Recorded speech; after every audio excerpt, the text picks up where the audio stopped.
Hello, my name is Aaron and welcome to another video. Today we're going to be talking about the Sony ICD PX470 audio recorder.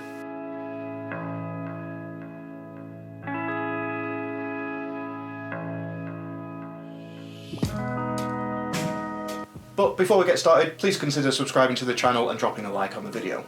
So what is the Sony ICD PX470?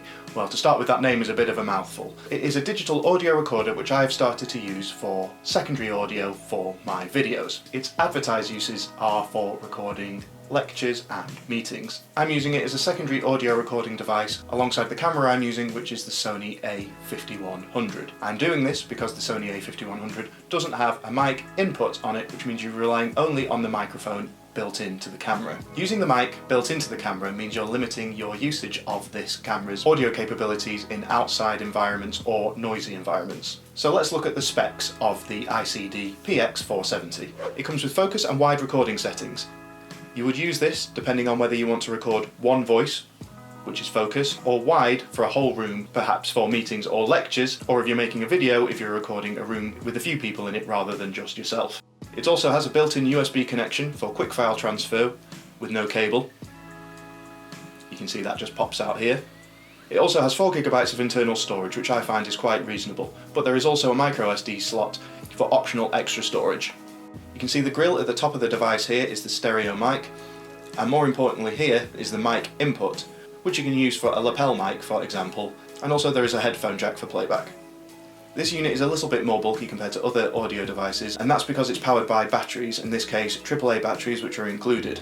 Now, this may be a downside to some people, as it may be preferable to charge an internal battery. The batteries are advertised to last for 55 hours of recording time, so that seems reasonable. I've been using this unit for a while and I'm still on the first set of batteries. So from that point of view, yes, it is annoying to have to change the batteries, but it doesn't seem like you have to do it particularly often.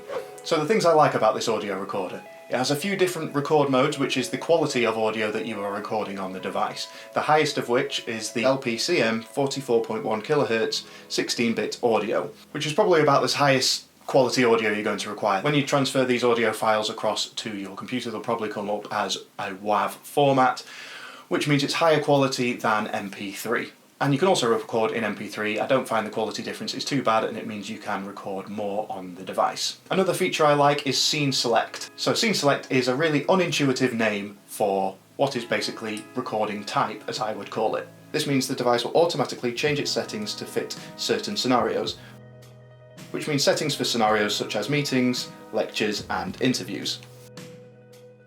These are just quick settings which you can choose for these types of situations. But the biggest plus point of this device, and the reason I bought the unit, is that it has a mic input, which of course the camera I'm using, the Sony A5100, doesn't. Now I have this audio recorder, it means that I can record outside and in noisier environments much easier. Now, unfortunately this device doesn't come with a lapel mic in the box, so I've just picked up a third-party one of these cheaply from Amazon, which you can see here comes in a very amusing Chinese box. So as I said, I've just got the cheapest one available on Amazon. It means for shots like this, so recording outside with some ambient sound, this is what it sounds with the microphone on. You can see it's pretty clear sounding. And now I'll swap to just the camera mic. You can hear a lot of the more ambient sound in the background, and this pretty much drowns out my voice completely or makes it quite difficult to hear in comparison.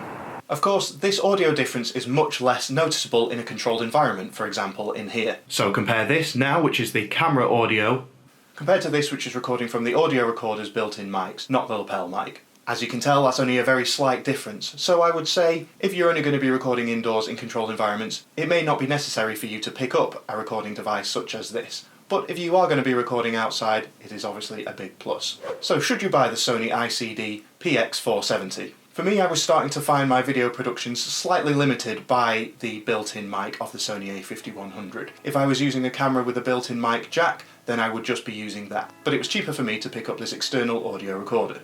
Without it, I can't effectively record outdoors or at distance from the camera. Of course, if you're not going to be doing this, and as I said before, you're just going to be recording inside or in quiet environments, then you're probably not going to need this. but if you're going to use a lapel mic or you just want a backup of your audio, I find it quite handy. It's also worth bearing in mind if you're not going to be using a lapel mic, maybe just the audio recording capabilities of your smartphone will fit the bill without you having to shell out any extra cash. So the price of this device is about $50 or about £50, so if it fits your needs, I would say it is a reasonable price. You're not having to break the bank to pick this up. So for me, it is a recommendation if you feel it is going to improve the quality of your videos. Do you use an audio recorder? Let me know in the comments below which you are using, or if you're just using your camera's inbuilt mic and you find that fine. But that's it for me for now. If you've enjoyed the video, please consider subscribing to the channel and dropping a like on the video. But until next time, see ya.